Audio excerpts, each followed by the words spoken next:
झे रहे और उसको काबू में करने की कोशिश करते रहे। उसके सोशल मीडिया पे वीडियो भी बहुत सारे वायरल हुए हैं इस पूरे घटनाक्रम के। गोरखनाथ मंदिर के बाहर भी जो सीसीटीवी कैमरे लगे हैं उसके फुटेज अगर आप हमने अपने दर्शकों को दिखाए हैं, उसमें साफ दिख रहा है कि किस तरह से वो पागलपन का शिकार होके या पागलपन के दौरे की तरह वो एकदम पागलों की तरह वार कर रहा था। और दूसरे सिपाही जिन्होंने अपनी जान पर खेल कर ये मुर्तज़ा को पकड़ा है वो अनिल हैं हमारे साथ, और अनिल से भी हम कोशिश करेंगे बात। अनिल, आप बात करने की स्थिति में हैं?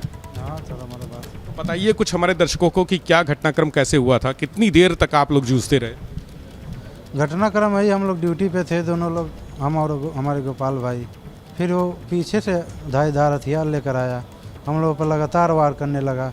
करीब 1 से 2-3 मिनट तक हम लोग उससे लड़े, फिर भी हम लोग घायल हो गए। वो मेन गेट से अंदर गया, पीएससी के जवान और सिविल के जवान मिलकर होकर गिरफ्तार मतलब पकड़े, फिर पुलिस के हवाले किए, पूछताछ किए। यही इतना घटना हुई थी वहाँ पे। एक बार पहले भी चक्कर लगाया था उसने, ये बता रहे हैं? नहीं, ऐसा कोई हमारे नज़र में नहीं है कि चक्कर लगाया था। हम उस पर ध्यान नहीं दे पाए कि चक्कर लगाया था कि नहीं। वो पीछे से ऑटोमेटिक आया और लगातार वार करने लगा, चांस भी नहीं दिया कि कुछ बोल रहा था वो? हाँ, कुछ बोल रहा था लेकिन हम क्लियर नहीं सुन पाए। कहाँ कहाँ चोट लगी? ये हाथ पर लगी और पैर पर लगी है। हाथ जो धारदार हथियार लिए था उसको रोकने की कोशिश में चोट? ये वाला तो रोकने की कोशिश में चोट लगी है, ये वाला तो हमारा था, फिर वो पंजा पर लगा है। देखिए, अनिल के पैर आपको दिखाना चाहेंगे बुरी तरह से। ये चोट, ये चोट और ये चोट, ये उस बांके से लगातार हमला कर रहा था मुर्तज़ा, और बुरी तरह से ये यहाँ पर अगर चोट अगर खुली होती तो देख के रोंगटे खड़े हो जाते कि कितने गहरे जख्म हैं यहाँ पर।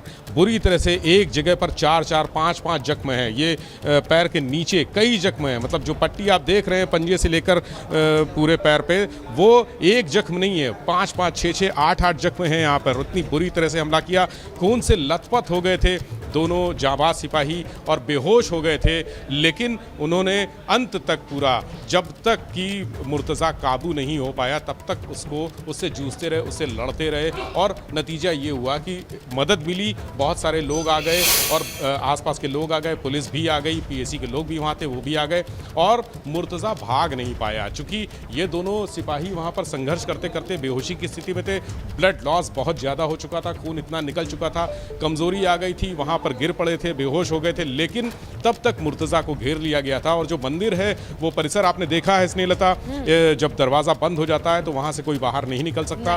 दरवाज़ा बंद करके उसको घेर कर पकड़ा गया, तब वो काबू में आया था। हालांकि उसके पास एक बाका जो हाथ में लिए था, वो इन्हीं सिपाहियों ने डंडा जब मारा है उसके हाथ पर, तब वो बाका उसने छोड़ा है, उसके हाथ से गिरा है।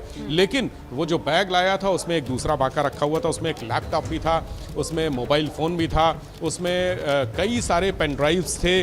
तो उन पेन ड्राइव्स को, उन लैपटॉप को, उसके मोबाइल फ़ोन को स्क्रीन किया जा रहा है, उसको फ़िल्टर किया जा रहा है, क्योंकि उसमें बहुत सारी इन्फॉर्मेशन एटीएस और एसटीएफ को मिल सकती हैं, जो सुरक्षा एजेंसियां हैं उनको मिल सकती हैं, इसलिए फ़िल्टर किया जा रहा है। लगातार पुलिस के अधिकारी यहाँ पर आ रहे हैं, व्यवस्थाएं देख रहे हैं, निरीक्षण कर रहे हैं, क्योंकि कुछ ही देर में यहाँ मुख्यमंत्री योगी आदित्यनाथ पहुँचने वाले हैं।